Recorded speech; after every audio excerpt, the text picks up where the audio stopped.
మాట్లాడే విషయాలు రాష్ట్రం మొత్తం ప్రజలంతా వాచ్ చేస్తూ ఉంటారు. మీ నియోజకవర్గంలో ఉండే ప్రజానీకం వాచ్ చేస్తారు, రాష్ట్రమంతా వాచ్ చేస్తారు. ఒక సభ్యుడిగా మీరు సమర్థవంతంగా పనిచేస్తే ఎక్కడ లేని గౌరవం వస్తుంది. దానికి మనందరం కృషి చేయాల్సిన అవసరం ఉంది. అయితే ఓసారి బాధేస్తుంది. గడిచిన 5 సంవత్సరాలు శాసనసభ అంటే చాలా భిన్నంగా నడిచింది. ఎంతో పవిత్రమైన శాసనసభను గత ప్రభుత్వం ఒక వికృతమైన పోకడలు, నీచ రాజకీయాలు, వ్యక్తిత్వ హననానికి ఒక వేదికగా చేశారు. ఇదే అసెంబ్లీలో దూషణలు, బూతులు, విక్రింతలు, కక్ష సాధింపులు, మైకు లేకుండా పోవడం ఒకటి కాదు, చాలా సమస్యలు వచ్చాయి. అదే సమయంలో ఫస్ట్ టైం వచ్చిన ఎమ్మెల్యే బాధ్యతారహితంగా 6-7 సార్లు గెలిచిన ఎమ్మెల్యేని విక్రించడం, బూతులు తిట్టడం, చాలా వల్గర్గా ప్రవర్తించే పరిస్థితికి వచ్చారు.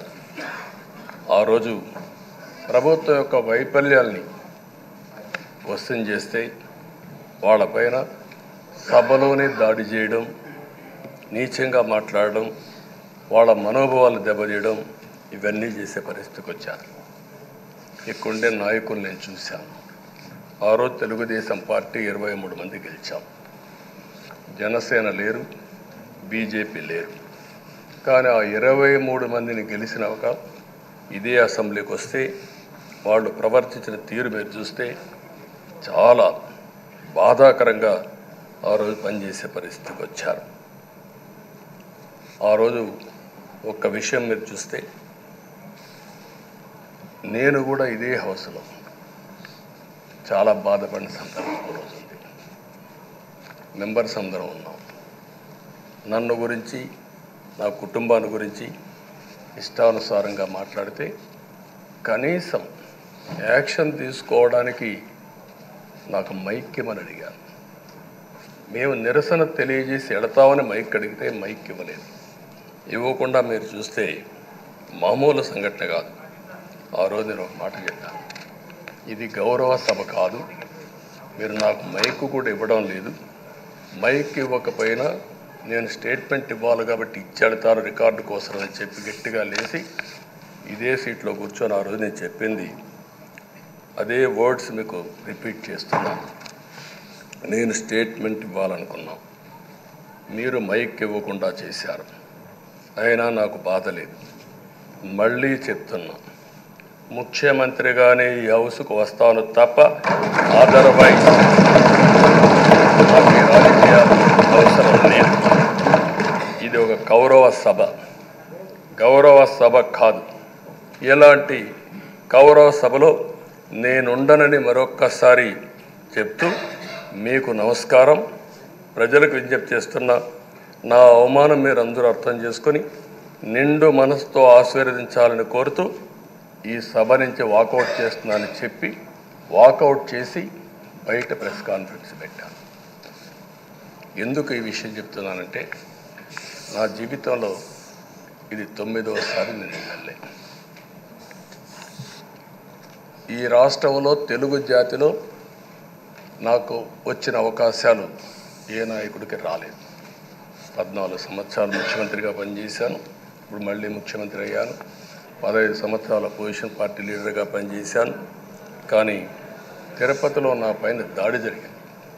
24 క్లేమోర్ మైన్స్ నా మీద బ్లాస్ట్ చేశారు. ఆ రోజు కూడా నా కళ్ళలో నీళ్ళు రాలేదు. మొట్టమొదటిసారిగా ఎలాంటి సంబంధం లేని నా సతీమణి పైన ఆరోపణలు చేశారు.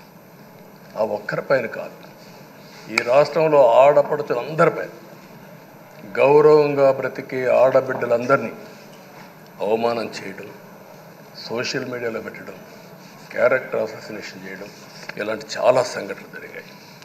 దానికి పరాకాష్ఠగా ఆ రోజు శాసనసభ్యులు కానీ, కొంతమంది అయితే భవానీ శాసన సభలో సభ్యురాలుగా ఉండి ఎన్నో పోస్టింగ్స్ పెట్టే పరిస్థితికి వచ్చారు. అలాంటి సంఘటనలు చూసిన తర్వాత ఫస్ట్ టైం నా జీవితంలో ఆడబిడ్డల కోసరం ఇలాంటి హననాన్ని చేశారని బాధపడుతూ కంటతడి పెట్టాను. ఆ రోజే అనుకున్నా ఇలాంటి పార్టీ ఈ రాష్ట్రానికి అరిష్టం, ఇలాంటి వ్యక్తిత్వం ఉండకూడదు. మళ్ళీ ఈ రాష్ట్రాన్ని గౌరవ సభ చేసి హోందాగా నడిపించే వరకు నేను పనిచేస్తానని చెప్పి ఒక శపథం చేశాను. ఆ శపథం ప్రకారమే ప్రజలు గెలిపించారు, వచ్చాను. ఈరోజు 2 సంవత్సరాల తర్వాత ఆ రోజు నేను వెళ్ళింది 2021 నవంబర్ 19వ తారీఖున వెళ్ళాను. నిన్న మీ అందరి ఆశీస్సులతో ప్రజలందరి యొక్క ఆమోదంతో ఈ సభలోకి ఎంటర్ అయ్యాం. నాకు జరిగిన అవమానం కానీ, ఆడబిడ్డలకు జరిగిన అవమానం కానీ భవిష్యత్తులో ఎవరికీ జరగకుండా కాపాడే బాధ్యత ఈ అసెంబ్లీ తీసుకోవాలని అందరినీ కోరుకుంటున్నాను.